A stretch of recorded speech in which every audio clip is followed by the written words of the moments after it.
이 아침에 우리에게 주시는 하나님의 말씀은 로마서 8장 18절에서 27절까지입니다. 큐티책은 25절까지지만 오늘 27절까지 저와 여러분 한 절씩 교독하여 받들겠습니다.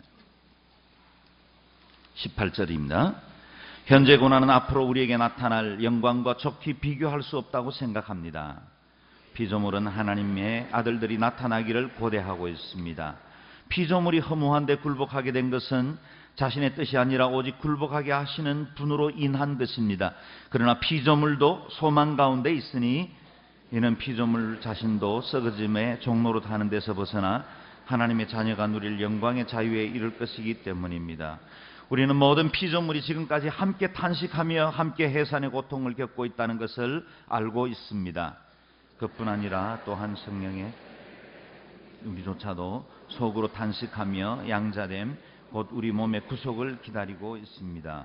이는 우리가 이 소망 가운데 구원을 받았기 때문입니다. 그러나 눈에 보이는 소망은 소망이 아닙니다. 보이는 것을 누가 소망하겠습니까? 만일 우리가 보지 못하는 것을 소망한다면 참고 기다려야 합니다. 성령께서도 우리의 연약함을 도와주십니다. 우리는 마땅히 무엇을 기도해야 할지 알지 못하지만 오직 성령께서 친히 말로 할 수 없는 탄식으로 우리를 위해 간구하십니다. 마음을 살피시는 분께서 성령의 생각이 무엇인지 아십니다. 이는 성령께서 하나님의 뜻을 따라 성도를 위해 간구하시기 때문입니다. 아멘. 회복의 때를 고대하시는 피조물이라는 제목으로 이재훈 목사님 말씀 선포하실 텐데요. 말씀 듣기 전에 지난 40일 우리에게 주신 하나님의 은혜를 영상으로 스케치하였습니다. 함께 돌아보며 은혜의 시간들을 누릴 수 있기를 바랍니다.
할렐루야. 지난 40일 동안 함께 하신 하나님의 은혜를 영상으로 잠시 스케치해 봤습니다.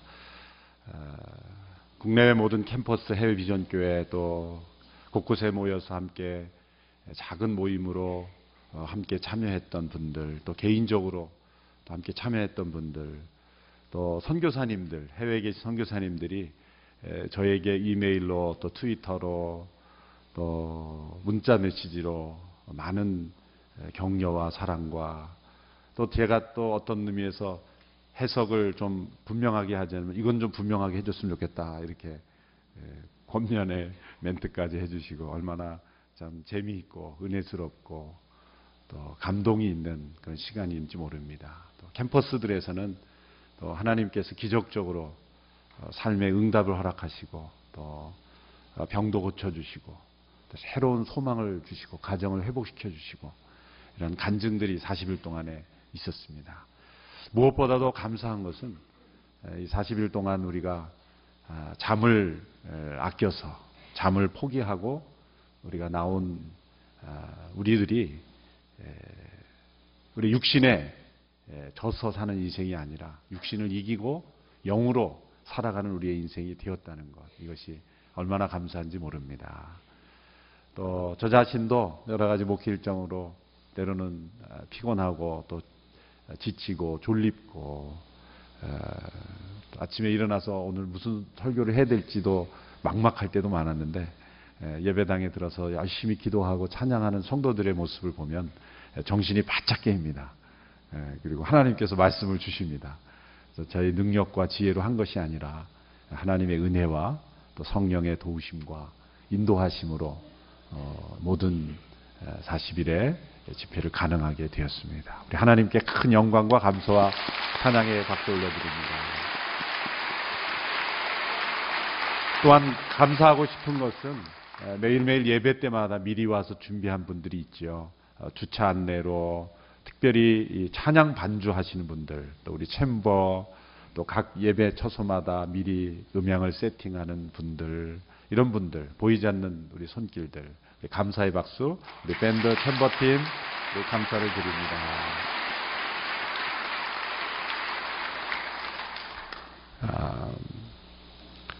오늘 이제 40일 플러스 1.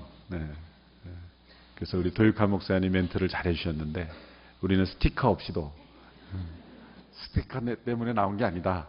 라는 증명을 했습니다. 그렇다 그래서 오늘 안 나오신 분들은 스티커 때문에 나오신 분이라는 뜻은 아니고 아마 그 구정 연휴나 또 그 구정을 세기 위해서 아마 여행을 가셨거나 또 쉬셨을 것입니다. 어쨌든 우리가 하나님의 은혜 가운데 이제 주여 우리에게 기도를 가르쳐 주소서라는 제목으로 우리가 함께 기도에 출발을 했습니다. 근데 오늘 본문 8장 26절 27절의 마지막 기도로 마무리하고 있어요. 성령께서 우리의 기도를 도와주신다. 본문도 하나님이 다 이렇게 배정을 해주신 것 같아요. 그래서 왜 오늘까지 했어야 되냐면 그 본문이 기도에 관한 또 본문으로 성령과 기도로 끝나기 때문에 이 본문까지 해야 되겠다라고 제가 생각을 해서 하루를 연장했습니다. 다시 한번 기도하겠습니다. 하나님 아버지 감사합니다. 지난 40일 특별 새벽 기도를 통해서 우리에게 은혜 베풀어 주시고 또 생각하지 못했던 은혜, 기대하지 못했던 은혜, 또 우리가 기도했던 대로 응답하시고 역사하시는 그 하나님의 은혜를 감사합니다. 우리가 언제나 겸손한 마음으로 하나님의 은혜를 의지하고 기도로 나아가고 또 하나님 앞에 간절한 심령으로 나아갈 때 우리가 생각하는 것에 넘치도록 언제나 역사하시는 하나님을 체험케 하신 것을 감사합니다. 우리의 생각 안에 하나님을 가두지 않게 하시고 하나님을 제한하던 인생이 아니라 하나님을 따라 성령님의 이 영광과 그 역사하심을 따라 우리 주님을 높이며 살아가는 우리의 인생이 되게 하여 주옵소서. 오늘도 하나님의 말씀을 기대하며 이 기록된 말씀을 통하여 우리에게 성령으로 음성을 들려주시옵시고 우리를 새롭게 하여 주옵소서. 예수님의 이름으로 기도하옵나이다. 아멘. 로마서 8장은 우리의 신앙생활에 정상을 우리에게 보여주고 있습니다. 로마서 말씀은 우리에게 구원을 단순간에 산을 오르는 케이블카를 타고 산을 단순하게 오르는 그러한 모습이 아니라 우리가 등산을 하듯 한 걸음 한 걸음 그 산을 걸어 올라서 그 정상에 오르렀을 때의 그 감격, 기쁨을 우리가 맛보게 해주고 있는 것이죠.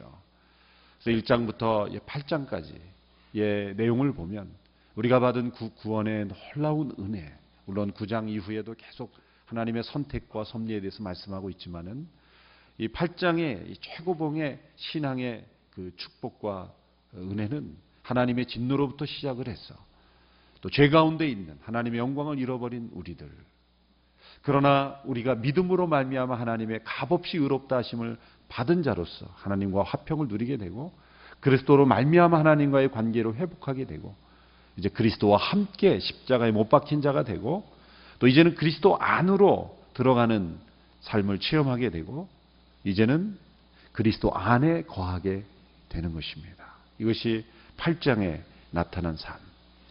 신앙생활의 비결은 사실은 많은 것 같지만 단순합니다. 우리의 신앙생활의 변치 않는 법칙은 바로 예수 그리스도께서 내 안에 계시고 내가 그리스도 안에 거하는 것. 이거 신앙생활의 불변의 법칙입니다. 이것이 모든 것이라고 해도 과언이 아닙니다. 오직 내 안에 그리스도께서 사신 것이다. 갈라디아서 2장 10절은 그래서 언제나 중요한 말씀이에요. 내가 그리스도와 함께 십자가에 못 박혔나니 그런즉 이제는 내가 산 것이 아니요 오직 내 안에 그리스도께서 사신 것이다. 이제 내가 육체 가운데 살아있지만 육체 가운데 사는 것은 나를 위하여 자기 몸을 버리신 하나님의 아들을 믿는 믿음 안에서 사는 것이다. 믿음으로 산다는 것은 이것입니다.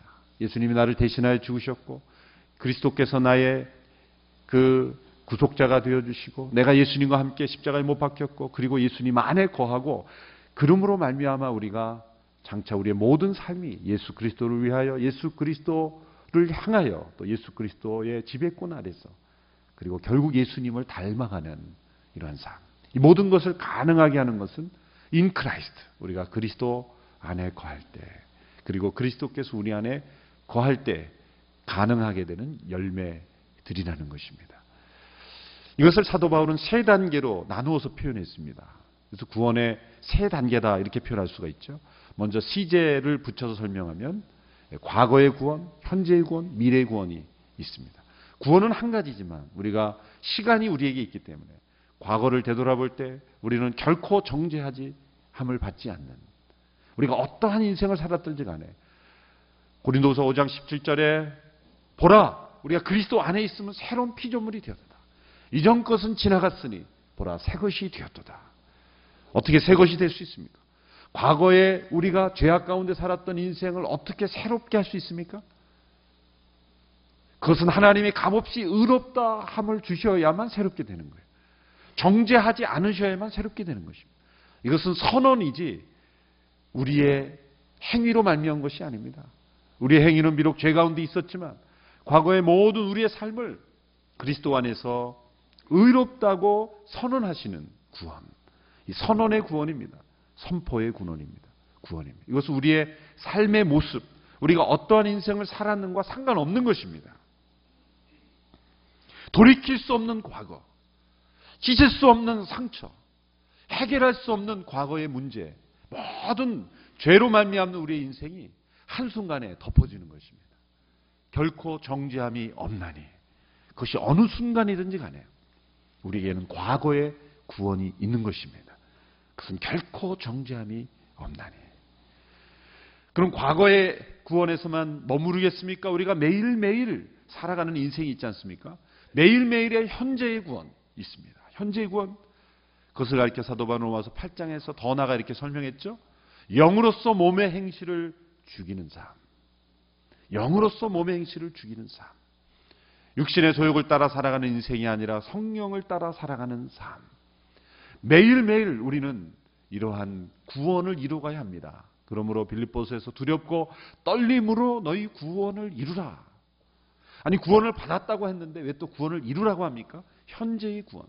이것을 우리는 성화라고 말합니다. sanctification. 과거의 구원을 우리가 칭의, justification이라고 해요. 법적인 선언으로 이루어졌어요. 이제는 우리는 매일매일 구원을 이루어가야 합니다. 이것을 성화, 거룩하게 되어가는 구원이다 라고 설명을 한 것입니다. 이제 로마서 8장에 이제 오늘 본문을 통해서 나타난 미래의 구원, 미래의 구원. 장차 우리에겐 나타날 구원이 있다. 그것을 가리켜 신학자들은 영화다, glorification, 영광스럽게 되는 것이다. 이렇게 표현을 했습니다. 우리의 몸이 영과 함께 온전한 구원을 받는 것, 몸의 구속이라고 말했습니다. 몸의 구속. 이제 현재의 구원에서는 우리가 날마다 영으로서 몸의 행실을 죽여가야 합니다. 왜? 우리가 죄에 대하여는 죽은 자가 됐고 율법에 대한 죽은 자가 됐는데 육신의 육체 가운데 살고 있기 때문에 언제나 육신의 소욕이 일어납니다. 로마서 7장에 갈등이 있습니다. 그래서 우리는 날마다 영으로서 몸의 행실을 죽여가야 하는 현재의 구원을 이루어야 합니다. 현재의 구원을 이루어가지만 아직도 불완전한 모습이 분명히 있습니다. 그러나 거기에서 끝나지 않고 우리에게는 미래의 구원이 기다리고 있다. 영광스럽게 되는 미래의 구원이 우리에게 약속되어 있는 것입니다. glorification. 그래서 오늘 본문에는 영광이라는 단어가 많이 나옵니다. 영광. 장차 나타날 영광이 우리에게 기다리고 있다. 우리는 또 어떤 사람입니까? 과거의 구원으로서는 결코 정죄함을 받지 않는 사람들입니다. 현재의 구원으로서는 영으로서 몸의 행실을 죽이는 사람들입니다. 미래의 구원으로서는 몸의 구속을 통해 영광스럽게 나타날 사람들입니다. 이것이 믿음으로 의롭게 된 사람들에 대한 정의인 것입니다. 오늘 본문 18절의 말씀을 함께 보겠습니다. 18절 말씀 시작. 현재의 고난은 앞으로 우리에게 나타날 영광과 좋게 비교할 수 없다고 생각합니다. 앞으로 우리에게 나타날 영광이 있습니다. 우리는 영광스럽게 나타날 사람들입니다. 여러분, 이 미래를 내다보시는 사람은 현재의 고난을 능히 이길 수 있다는 것입니다. 왜? 현재의 고난과 비교할 수 없을 만큼 영광스러운 미래의 구원이 우리에게 기다리고 있기 때문에 이 미래를 내다보지 못한 사람은 현재의 고난에 무너지고 쓰러집니다. 현재의 고난을 이길 수 있는 힘은 어디에서 옵니까? 미래의 영광을 내다보는 거예요. 어제 본문 말씀 마지막 17절에 보면 이렇게 되어 있습니다. 우리가 자녀이면 또한 상속자입니다. 우리가 그리스도와 함께 영광을 받기 위해 그분과 더불어 고난을 받으면 우리는 하나님의 상속자요 그리스도와 함께 상속자가 됩니다. 하나님의 상속자가 될 때 필수 요건이 있습니다. 고난. 이 고난을 함께 그리스도와 함께 받을 때 그리스도와 함께 영광을 받는다는 거예요. 그 영광이 영광스럽게 되는, 영광이 영광되게 하는 것은 바로 우리가 이 땅에서 그리스도와 함께 고난을 받을 때 더 영광스럽게 된다는 거예요. 이 땅에서 영광을 추구하게 되면 이 세상에서 다 상을 받았기 때문에 영광스럽지 되지 못하는 거예요. 이 세상에서의 영광은 절대 우리의 것이 아닙니다. 헬라어로 이 영광을 독사라 그럽니다. 독사. 무는 독사. 발음이 똑같아요. 그래서 제가 신대원 1학년 때 독사를 외우면서 이걸 어떻게 외울까 그래서 이렇게 적용을 이렇게 문장을 만들었어요. 말이 안 되는 얘기지만 이 세상에서의 영광은 독사와 같기 때문에 그 영광을 잡으면 나를 물어 죽일 것이다. 뭐 이렇게 연결해가지고 연상법으로 해서 그거 하나 딱 기억하고 있어요. 제가 그 많은 헬라어 단어 중에 영광은 이 세상의 영광은 독사와 같다. 독이 있다. 내가 영광을 붙잡으면 나를 영광스럽게 되는 것 같지만 그 독사는 나를 물어 죽일 것이다. 그렇습니다. 이 세상에서는 영광은 우리의 것이 아닙니다. 어떤 종류의 영광이든 거기에는 독이 있어요. 우리에게는 장차 나타날 영광, 이 몸의 구속을 통해서 이제는 우리가 영으로서 몸의 행실을 죽이는 상태가 아닌 다시는 죄가 없고 다시는 반역이 없고 다시는 저주가 없는 그런 영광스러운 상태에 이르러서만 우리는 영광스럽게 되는 거예요. 그러므로 이 땅에 살 때는 각오를 하고 살라는 거예요. 이 땅에서는 영광 받을 생각하지 말고 고난 받을 생각하라. 고난을 추구하라. 고난을 사랑하라. 그러면 장차 나타날 영광이 더욱더 영광스럽게 나타날 것이다. 이것이 그런 말씀이에요. 하나님의 상속자의 영광은 예수 그리스도께서 이 세상에서 고난 속에 사셨지만 그 영광스러운 모습, 그리고 예수님 오히려 십자가에 못 박히는 것 자체를 영광이라고 생각하셨잖아요. 장차 나타날 영광을 기대하셨기 때문입니다. 여러분, 현재의 고난이 아무리 클어도 그것은 현재의 고난일 뿐입니다. 모든 고난을 한마디로 현재의 고난이라 그랬어요. 미래의 고난이 아니라, 영원한 고난이 아니라 순간의 고난이라고 했습니다. 이 세상의 고난과 아픔이 아무리 크고 힘들어도 그것은 현재의 고난뿐임을 믿으시기 바랍니다. 영원한 고난이 아닙니다. 이것이 만일 고난이 영원하다면 하나님은 살아계시지 않는 거죠. 그렇지 않습니다. 현재의 고난일 뿐입니다. 일시적인 고난일 뿐입니다. 제한적인 고난일 뿐입니다. 이 영혼이라는 영광, 영원한 영광에 우리의 문제를 갖다 대입해 보십시오. 아무리 많은 숫자도 곱하기 제로를 하면 어떻게 됩니까? 너무 어려운 문제를 새벽부터 내서 죄송합니다. 엄청나게 많은 숫자를 곱하기 제로를 하면 어떻게 됩니까? 제로가 되버려요. 이 세상에 아무리 어려운 문제와 고난도 영혼이라는 숫자에 곱해버리면 다 없어져요. 한번 생각해 보세요. 내가 지금 고민이 있어요. 그것이 육신의 고난이건 어떤 자녀의 문제건 경제적인 어려고요. 이 문제를 내가 영원히 할 고민인가 생각해 보세요. 만일 내가 이걸 영원히 끌어안을 문제가 아니라면 이길 수 있다는 거예요. 현재의 고난은 장차 나타날 영광과 좋게 비교할 수 없도다. 장차 나타날 영광을 사모하며 미래의 구원을 사모하는 사람은 현재의 고난을 이길 수가 있다는 거예요. 이것 외에 이 현실의 어려움을 이길 수 있는 방법은 아무것도 없습니다. 우리는 이 소망으로서만 우리의 현재 삶으로부터 구원받을 수가 있는 거예요. 이 미래 영광스러운 고난을 함께 묵상해 보십시오. 고린도서 3장 18절의 말씀 우리 같이 한번 읽어보겠습니다. 시작. 우리는 다 벗은 얼굴로 주의 영광을 바라보는 가운데 그와 같은 형상으로 변화해 영광에서 영광에 이르게 됩니다. 이 일은 주의 영으로 말미암았습니다. 자, 믿음에서 믿음으로라고 말씀하다가 이제는 영광에서 영광으로. 이 영광에서 영광은 또 무엇일까? 이 영광은 고난 받는 영광, 앞의 영광은 이 고난 속에서 받는 영광. 그러니까 뒤의 영광은 장차 나타날 그 영광을 의미하는 것으로 저는 해석을 합니다. 믿음에서 믿음으로, 앞의 믿음은 하나님이 우리에게 주신 은혜의 선물로서의 믿음이고, 뒤의 믿음은 우리가 적용하고 우리가 내다보고 우리가 적용함으로써 날마다 내다보는 믿음이라고 말씀드렸어요. 영광도 마찬가지. 이 세상에서 받는 그러한 그 고난 속에 숨어있는 영광. 앞의 영광은 우리가 발견할 수 없는, 밝게 드러나지 않습니다. 왜? 고난 속에 숨어있기 때문에. 순교자의 영광, 그것은 겉으로 볼 땐 고난이지만 그것은 숨겨진 영광이에요. 다른 사람이 알지 못하는 영광입니다. 십자가의 고난, 그것은 예수님은 영광이라고 말했지만 세상 사람들이 볼 때는 그건 영광이 아니라 수치요, 파멸이요, 패배였습니다. 그러나 예수님은 그 숨겨진 영광을 봤어요. 그러나 뒤의 영광은 밝히 드러나는 영광이에요. 밝히 드러나는 영광. 믿음의 삶이란 무엇입니까? 믿음으로 의롭게 된 자는 언제나 현재의 고난을 장차 나타날 영광스러운 상태에 비추어 보는 거예요. 현재 이 세상에 아무리 영광스럽다 할지라도 장차 나타날 영광과는 비교할 수가 없다면 현재의 영광에 안주하지 않을 수가 있는 거예요.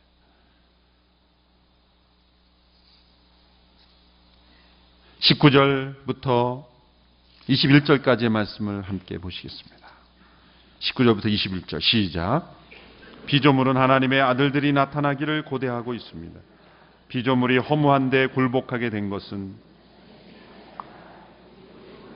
하시는 분으로 인한 것입니다. 그러나 피조물도 소망 가운데 있으니 이는 피조물 자신도 썩어짐의 종로로 타는 데서 벗어나 하나님의 자녀가 누릴 영광의 자유에 이를 것이기 때문입니다. 여기 마지막에 영광의 자유에 이를 것이다. 하나님의 자녀가 누릴 영광의 자유가 있다는 거죠. 그런데 이 그 피조물까지도 하나님의 자녀들인 우리가 누릴 영광의 자유에 함께 이르게 된다는 거예요. 이 장차 나타날 영광이 누구까지 포함시키고 있습니까? 피조물까지도. 인간 외의 피조물까지도 그 영광에 함께 참여하게 된다는 거예요. 그래서 이 로마서 8장에 나타나는 구원은 인간만의 구원이 아닙니다. 만물의 구원입니다. 만물의 구원이에요. 만물의 회복인 것입니다. 만물의 회복이에요.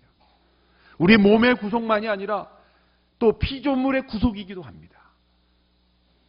이 구원의 넓은 시야를 우리가 회복해야 돼요. 왜냐하면 우리가 타락할 때 인간만 타락한 것이 아니라 인간만이 죄를 짓고 타락한 영광에서 누락된 것이 아니라 피조물들도 그 인간의 타락으로 인하여 영광을 잃어버린 거예요. 창세기 3장에 보면은 땅이 너를 인하여 저주를 받을 것이라 그랬어요. 이 땅은 저주받은 땅입니다. 이 지구의 운명은 결코 밝지 않습니다. 왜요? 영광을 잃어버렸기 때문에. 그런데 오늘 본문에 보면 19절에 아주 재미있는 표현을 쓰고 있어요. 피조물이 하나님의 아들들이 나타나기를 어떻게 하고 있다고요? 고대하고 있다. Earnest expectation. 간절히 기대하고 바라보고 있다는 거예요. 굉장히 그 역설적인 표현입니다. 왜 이 피조물들이 기대하고 있다고 설명하고 있습니까? 피조물들도 간절히 고대하고 있는데 장차 나타날 영광이 주어진 하나님의 자녀들이 고대를 하고 있지 않는 거예요. 이게 아이러니컬한 얘기죠. 지금 피조물들이 간절히 고대하고 있다. 왜 하나님의 아들들이 영광 가운데 나타날 것을 기대하고 있다는 것입니까? 자신들의 운명이 하나님의 자녀들의 운명과 연결되어 있기 때문이죠. 피조물 자신으로서는 영광스럽게 회복될 수가 없어요. 피조물들은 언제나 부차적인 그리고 연결되어 있는 존재들이기 때문에 하나님의 자녀들이 영광스럽게 될 때만 피조물들도 회복이 되는 거예요. 하나님의 그 만물의 회복은 하나님의 자녀들의 회복을 통해서만 이루어질 수 있기 때문에 이 운명이 서로 연결되어 있는 거예요. 왜? 그들의 타락, 그들의 영광을 잃어버린 것이 인간들로 인해서 피조물들이 영광을 잃어버렸기 때문에 회복되는 것도 하나님의 자녀들이 회복되어야만 회복이 되는 거예요. 그러니까 피조물들이 지금 간절히 고대하고 있는 것은 하나님의 아들들이 영광스럽게 된 날을 지금 기다리고 있다는 거예요. 현재 피조물들의 상태는 어떤 상태인지를 19절, 20절에 이렇게 설명하고 있습니다. 20절, 21절에 피조물이 허무한데 굴복하게 된 것. 지금은 피조물은 허무한데 굴복하게 되었다. 그것은 자신의 뜻이 아니라 오직 굴복하게 하시는 분으로 인한 것이다. 이것은 피조물의 모든 법칙을 역설적으로 표현해서 허무한데 굴복하고 있다.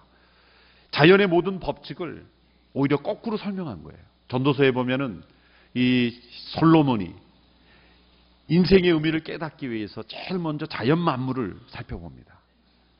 지혜자다운 탐구의 방법이죠. 과학적 탐구의 방법입니다.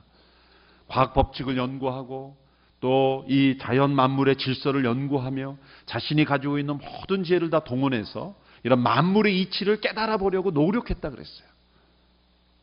결론은 어떻게 되렸습니까? 바람을 잡으려는 것 같다. 헛되고 헛된 이 모든 것이 헛되다. 바람을 잡으려는 것 같다. 그것으로는 인생의 의미를 깨달을 수 없었다는 거예요. 자연 만물의 법칙을 다 안다라고 해서 인생의 의미를 깨달아지는 것이 아니더라는 거죠. 그러나서 솔로몬은 정반대의 방법으로 갑니다. 1단계에서는 자연 만물의 법칙을 깨달고 2단계에서는 방탕한 인생을 살죠. 하고 싶은 대로 다 하고 사는 겁니다. 육신의 소욕이 원하는 대로 다 살아보는 거예요. 그럼 이것인가? 그러나 그것도 역시 바람을 잡으려는 것 같다. 왜냐하면 인생은 죽음 앞에서 지혜자나 우매자나 죽음이 일반이기 때문에 이 유한한 인생 앞에서 모든 것이 다 험으로 돌아가 버리는 인생을 발견하게 되는 거죠. 오직 영원한 시간, 영원한 영광이 없다면 이 모든 것들은 다 허사다라는 거예요. 피조물이 그 자연의 법칙대로 움직여지고 그것을 마치 뭐라고 설명했습니까? 허무한데 굴복하는 것이다 이렇게 표현한 거예요. 왜? 영원한 회복, 영원한 영광이 회복되지 않으면 피조물들의 모든 움직임은 전도자가 고백한 대로 헛되고 헛되니 만물이 있던 대로 다시 되돌아가는 그러한 헛된 모습에 불과할 수밖에 없기 때문에. 그래서 이 영원한이란 시간, 그리스도 안에 있는 구원의 관점에서 만물을 보지 않으면 염세주의 철학에 빠질 수밖에 없습니다. 잘못된 철학에 빠질 수밖에 없는 것이죠. 허무한데 피조물은 굴복하고 있습니다. 또 11절에 그것을 다시 이렇게 표현합니다. 허무한데 굴복하고 있다는 상태의 표현 21절에 피조물 자신도 썩어짐의 종로로 타는 데서 벗어나고 싶다. 현재 상태는 어떤 상태입니까? 썩어짐의 종로로 탐에 있다. 하나님이 만드신 모든 만물은 썩어지는 씨앗이 있습니다. 아무리 아름다운 꽃도 시간이 지나가면 썩어집니다. 썩지 않는 것은 인간이 만든 거예요. 하나님이 만드신 모든 것은 다 썩게 되어 있습니다. 썩어짐의 종로로 타게 되어 있어요. 그러나 하나님은 그 썩어짐을 통해서 리사이클링을 하죠. 그래서 여러분 유기농을 구별할 수 있는, 유기농 식물을 구별할 수 있는 그런 비결은 뭡니까? 빨리 썩느냐. 사과가 놓여져 있는데 테이블에 올려져 있는데 일주일, 2주일, 한 달이 가도 생생하다. 그거 먹으면 안 됩니다. 빛깔이 좋고 생생하다. 유기농 사과일수록 잘 썩습니다. 사람들은 속습니다. 겉이 아주 그냥 열매가 탐스럽고 번쩍번쩍거리고 크기가 크고, 과일은요 우리 EM으로 재배한 것 외에 크면 다 농약입니다. 먹으면 안 됩니다. 꼭 EM으로 재배된 것만 먹으십시오. EM은 잉글리시 미니스트리가 아니라 미생물, 착한 미생물을 의미하는 거예요. 그래서 이 잘 썩는 것, 하나님이 만드신 모든 만물은 썩게 돼. 우리 인간의 몸도 썩게 돼 있고, 보십시오. 낙엽도 떨어져서 썩게 돼 있고, 우리는 그걸 쓰레기라고 생각하지만 하나님은 쓰레기라고 보지 않습니다. 그냥 내버려두면 썩어져서 거름이 되는 거예요. 하나님 만드신 모든 것은 썩게 돼 있어요. 버릴 것이 없습니다. 인간이 만든 것만, 방부제가 들어있고 인간이 만든 모조품만 다 썩지 않는 거죠. 쓰레기가 되는 거예요. 하나님 만드신 눈, 아무리 많이 와도 녹으면 물이 되는 거예요. 하나도 버릴 것이 없습니다. 하나님이 만드신 자연은 그 썩어짐의 종로로 타는 상태에 있다. 그런데 거기서 벗어나고 싶다는 거예요. 허무한데 굴복하고 있는 것, 썩어짐의 종로로 타면서 벗어나고 싶다는 거예요. 왜? 원래 썩는 것은 하나님이 계획하신 바가 아니기 때문에. 그 썩어짐은 벌로 주어진 거기 때문에. 인간의 육신이 썩어짐, 피조물의 썩어짐도 하나님의, 인간의 죄로 말미암아 찾아온 것이기 때문에. 그래서 거기서부터 벗어나고 싶다는 거예요. 그래서 하나님의 자녀가 누릴 영광의 자유에 이를 것을 기대하고 있다. 어느 정도 기대하고 있냐면요, 22절에 또 보십시오. 22절 같이 읽습니다. 시작. 우리는 모든 피조물이 지금까지 함께 단식하며 함께 해산의 고통을 겪고 있다는 것을 알고 있습니다. 마치 해산의 고통을 겪으면서 출산을 기다리는 그런 여인처럼 피조물들이 그렇게 기다리고 있다는 거예요. 무엇을 설명하려고 그렇게 피조물을 장황하게 설명합니까? 하물며 이런 피조물도 간절히 고대하고 있는데 우리들이 고대하지 않으면 어떻게 되겠느냐는 거예요. 정작 우리에게 우선적으로 주어진 영광의 자유, 장차 나타날 영광을 사모하고 있지 않는다면 피조물보다 못한 인생을 살고 있지 않느냐. 피조물도 지금 해산의 고통을 겪고 출산을 기다리는 여인처럼 간절히 고대하고 있는데 우리도 그런 간절한 고대와 기대를 가지고 살아가야 하지 않겠습니까? 라는 말씀인 것입니다. 이제 23절에 다시 우리로 돌아옵니다. 사람들로 돌아옵니다. 23절 같이 읽겠습니다. 시작. 그뿐 아니라 또한 성령의 첫 열매를 가진 우리조차도 손으로 탄식하며 양자됨, 곧 우리 몸의 구속을 기다리고 있습니다. 자, 이제 우리의 기다림으로 돌아옵니다. 우리를 어떻게 설명합니까? 성령의 첫 열매를 가진 우리들입니다. 성령의 첫 열매. 예수님은 부활의 첫 열매가 되셨죠. 첫 열매라는 단어는 두 번째, 세 번째, 나머지 열매가 있다는 거예요. 자, 농부가 첫 열매를 거두었어요. 나는 이 첫 열매로 만족해. 이거 하나로만 좋게. 그런 농부가 있겠습니까? 첫 열매가 나왔다는 것은 계속적인 열매를 기대한다는 겁니다. 얼마나 농부가 이 두 번째, 세 번째 열매를 기대하겠습니까? 이제 부활의 첫 열매, 성령의 첫 열매를 우리가 가진 자들이다. 이제는 우리의 속에 무엇이 있어야 됩니까? 탄식. 탄식하며 기다리는. 여러분, 이 세상의 문제에 탄식하는 사람은 소망을 잃어버립니다. 그러나 장차 나타날 영광을 사모하는데 얼마나 간절히 사모하면 탄식하기까지, 해산의 고통을 느끼기까지 탄식하는 사람들은 이 세상의 문제에 탄식하지 않게 됩니다. 여러분, 어떠한 인생의 문제가 있다 할지라도 탄식하지 않게 되기를 축원합니다. 그건 현재의 고난일 뿐입니다. 일시적인 문제일 뿐입니다. 우리가 정말 탄식해야 될 것은 장차 나타날 영광을 사모하기 때문에 하는 탄식. 탄식이라는 단어가 나옵니다. 이 피조물의 탄식이 나오죠. 피조물이 탄식하는 거예요. 그러나 정작 우리에게 중요한 것은 우리 자신의 탄식이에요. 이 피조물이 22절엔 피조물의 탄식이 나오고 23절에는 우리들의 이 탄식이 나오고, 그리고 무엇을 탄식하며 기다려야 됩니까? 몸의 구속. 우리의 영의 구원이 아닙니다. 궁극적인 구원은, 이제 장차 우리에게 주어진 미래의 구원은 몸이 온전히 구속받는 거예요. 부활하게 돼서 입게 될 몸, 지금의 몸이 아니라, 그러므로 현재의 얼굴에 너무 실망하지 마십시오. 현재의 모든 얼굴은 비정상입니다. 비정상이에요. 일시적인 모습일 뿐입니다. 장차 나타난 얼굴은 영광스럽게 된 얼굴이 우리 기다리고 있습니다. 완전한 성형수술이 기다리고 있습니다. 이 세상의 성형수술에 너무 그렇게 집착하지 마십시오. 집착하지 마십시오. 날마다 자신의 외모에 낙망하고 시대하는 분이 있다면, 지금은 다 불완전해. 지금은 온전하지 못해. 그러나 지금 미래의 모습으로 거의 비슷해져 갈 수 있는 방법이 있어요.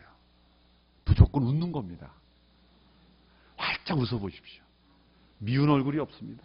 돈 안 드는 성형수술, 웃는 겁니다. 웃는 얼굴은 미운 얼굴이 없어요. 그러나 아무리 예쁜 얼굴도 마네킹처럼 움직이지 않는 얼굴은요, 미운 얼굴이에요. 미운 얼굴이에요. 장차 나타날 영광스러운 얼굴의 모습과 가장 흡사한 모습은 평안을 가지고, 기쁨을 가지고, 감사를 가지고 활짝 웃는 거예요. 활짝 웃는 거예요. 한번 옆에 분 보시고 한번 활짝 웃어주실까요? 이는 너무 크게 보이지 마시고 활짝 웃어요. 얼마나 아름다운 영광스러운 모습입니까? 여러분, 고난 속에 있다 할지라도 믿음으로 웃으시기를 바랍니다. 그거는 현재의 문제가 해결돼서가 아니라 장차 나타날 영광이 우리에게 기다리고 있기 때문에 우리는 웃을 수가 있는 것입니다. 몸의 구속이 기다리고 있다. 이제 24절, 25절에 더 영광스러운 그런 표현이 기다리고 있습니다. 함께 24절, 25절의 말씀을 같이 읽습니다. 시작. 이는 우리가 이 소망 가운데 구원을 받았기 때문입니다. 그러나 눈에 보이는 소망은 소망이 아닙니다. 보이는 것을 누가 소망하겠습니까? 만일 우리가 보지 못하는 것을 소망한다면 참고 기다려야 합니다. 자, 소망 가운데 구원을 받았기 때문입니다. 개역 성경에는 소망으로 구원을 받았다기 잘못된 번역이에요. 우리말이 번역을 잘했습니다. 소망 가운데 구원을 받은 거예요. 미래의 구원입니다. 미래의 구원이에요. 장차 나타날 구원은 소망으로, 소망 가운데 얻어지는 거예요. 이 소망은 어디서 생긴 겁니까? 믿음에서 생긴 거예요. 소망이란 무엇입니까? future faith, 미래의 믿음이에요. 우리의 믿음이 미래로 향할 때, 우리의 믿음이 미래로 향할 때 그 믿음은 소망으로 바뀝니다. 그런데 우리의 믿음은 어디서 생긴 것입니까? 사랑에서 생긴 겁니다. 하나님의 사랑, 우리를 참아주시고 우리를 용서하시고 용납하시고, 우리가 하나님의 믿을 수밖에 없죠. 하나님의 구원을 믿을 수밖에 없는 것은 하나님의 사랑으로 우리를 붙잡아 주시기 때문인 거예요. 그래서 사랑은 믿음을 만들어내고 믿음이 소망을 만들어내는 거예요. 그래서 믿음, 소망, 사랑 이 세 가지는 항상 있을 것이라고 하는 것이 사랑이 있는 곳에는 반드시 믿음이 있고 믿음이 있는 곳에는 반드시 소망이 생긴다는 거예요. 그 중에 제일은 사랑이라는 것은 영원히 존재하는 것, 믿음, 소망, 미래를 내다보는 소망은 이제 우리가 영원한 구원과 영원한 영광을 얻을 필요가 없는 거예요. 그러므로 사랑만이 영원한 거예요. 사랑이 근원인 거죠. 믿음과 소망을 만들어낸 것이 사랑이기 때문에 그 중에 제일이 사랑이라는 거예요. 여러분, 믿음, 소망, 사랑의 이 놀라운 축복의 트라이앵글이 우리에게 주어져 있는 거예요. 보이는 것은 소망이 아닙니다. 보이는 것을 누가 소망하겠습니까? 진정한 믿음은 보이지 않는 미래를 향해 있는 것이에요. 현재 눈에 보이는 것을 누가 믿는다고 말합니까? 보이지 않는 영광에 대하여 우리가 미래에 대한 믿음, 그것을 소망이라고 말해요. 그 소망을 가지고 우리는 살아야 하는 거예요. 이 소망도 그래서 믿음인 겁니다.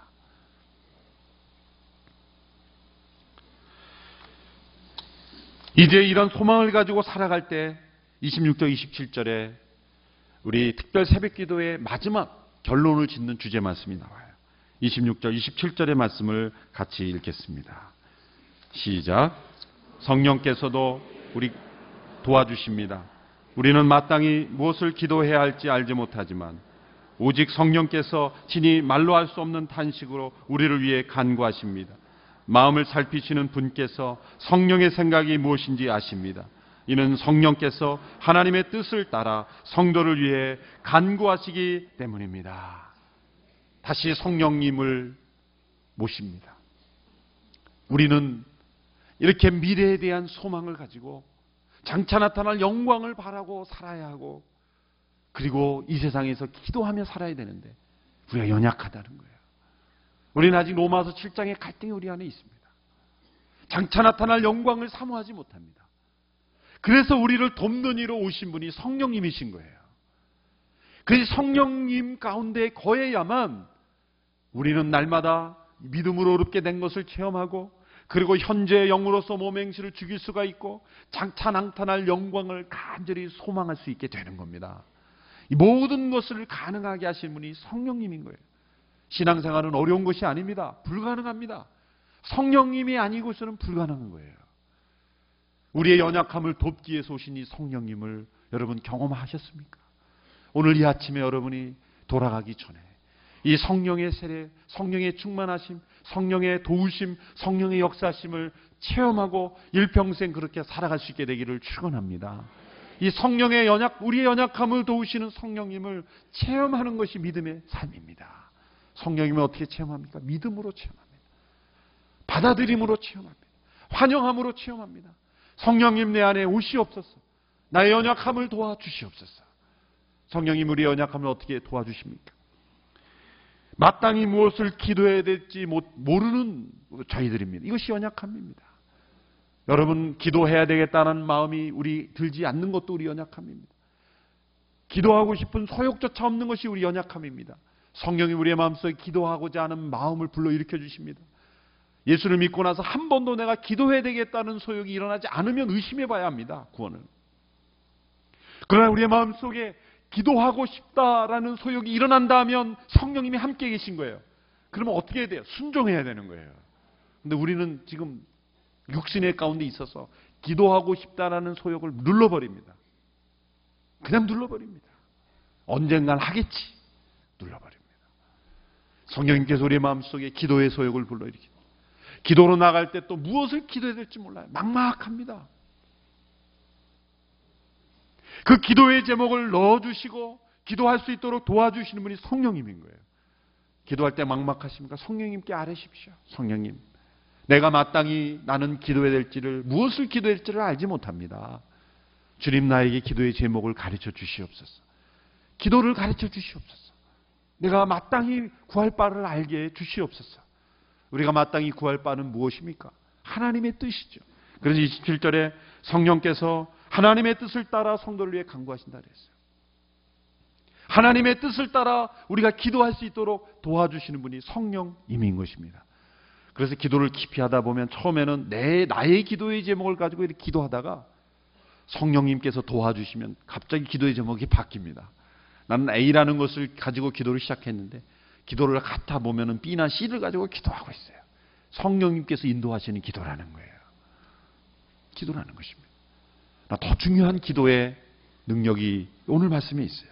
26절 후반부에 보면 이렇게 되어 있습니다. 오직 성령께서 친히 말로 할 수 없는 탄식으로 우리를 위해 간구하십니다. 성령님이 우리의 기도의 파트너시라는 거예요.